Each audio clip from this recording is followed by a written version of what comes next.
Jessica, thank you so much for coming and hanging out with me today. I've been really looking forward to this for a while, and I'm glad that when I reached out to you, you responded, and you've just been so nice and easy to talk to. And there's so many things that I want to ask you and I want to discuss and kind of dive in. And I know one of the things that you're passionate about, and I think particularly for a trans woman, it's really, really brave for you to step up on the situation with the trans people in sports. From your perspective, why would a biological male want to even compete with women, knowing that they're a biological male and that they've transitioned, okay, fine, and they see themselves as a woman, but they have to know that there's something wrong with that, right? I mean, what's going on there? Is that just misogyny?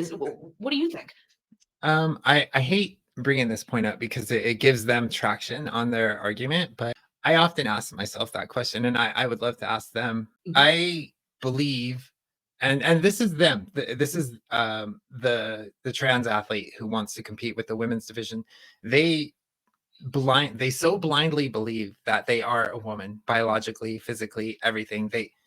They have been either convinced by social media or convinced themselves because of social media or friends or their echo chamber that they are a woman, and they believe that the only way they can be a woman is to be included in everything a woman does. And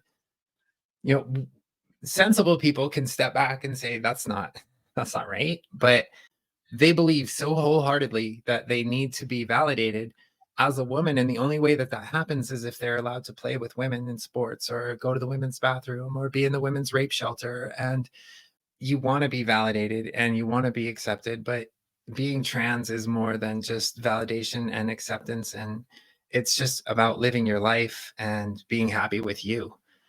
Right. Without being misogynistic and too narcissistic, but I believe that everybody who's trans is just a little bit narcissistic because we only do this for ourselves. Like, I didn't transition to please anybody. I transitioned, and I knew when I transitioned, I was gonna, I lost my career. I lost $120,000 a year job. I lost a lot of friends. Wow. I mean, I lost almost every friend from high school. I don't talk to anymore except for maybe one or two. There's a lot of sacrifice that goes into being a late transitioner like me. Whereas today's transitioners, the young ones, they don't have that sacrifice to make. Biological men do not belong in women's sports. It's like, that is such a no-brainer, but yet here we are.